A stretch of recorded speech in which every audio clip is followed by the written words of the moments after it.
fared better in managing the Nigerian economy. PDP says they have. APC fires back.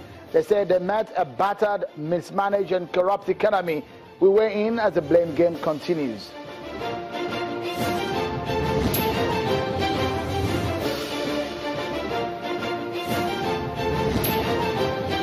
Anti-Buhari protesters backed down a day after they were attacked in Abuja.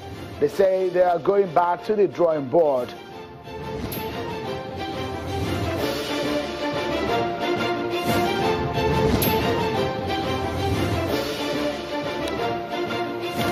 And thanks for joining in, everyone. This is Politics Today, live on Channels Television. I'm Sean Okinbaloye in Nigeria's commercial hub, Lagos. Well, now it's now over 100 days since President Muhammadu Buhari left for London on a medical vacation. We wish him quick recovery and sound health as we expect the nation's #1 man back in the country as soon as possible. Before we go into our main stories of the day, let's check some other stories we are following at this time.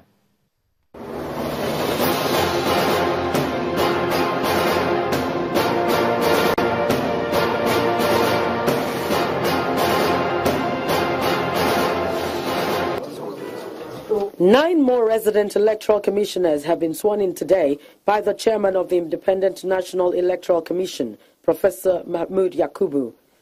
The new commissioners are Mrs. Asmao Mekudi Sam Ulumekun, Professor Riskua Shehu, Kasim Gaidam, Jibrin Zarewa, Abdiganiyu Raji, Professor Samuel Egu, Mike Igini, and Sadiq Musa. I wish to reiterate our commitment to Nigerians that the 2019 general elections will be a remarkable improvement on the acclaimed success of the last general election. Why our commitment to corruption is not. And today, the acting president, Professor Yemi Osinbajo, has assigned portfolios to two ministers. Mr. Stephen Ocheni is the Minister of State for Labor, while Mr. Suleiman Hassan is the second Minister of State in the Ministry of Power, Works and Housing.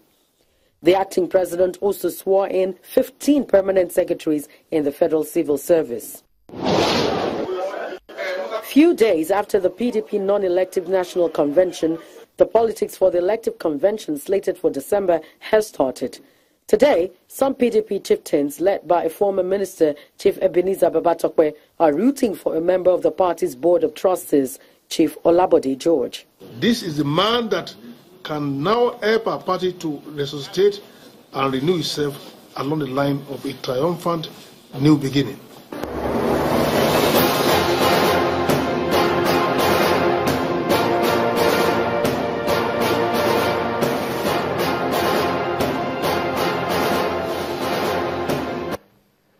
Thank you so much for staying with us, everyone. The Resume or Resign group won't be at the Unity Fountain, at least for now.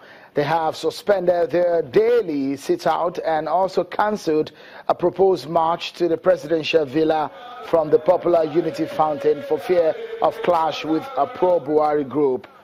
While they dropped their placards, another group has picked up theirs, although with an entirely opposing interest.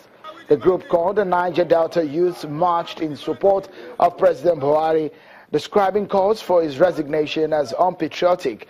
They were received by the special advisor to the president on media and publicity, Mr. Femi Adesina.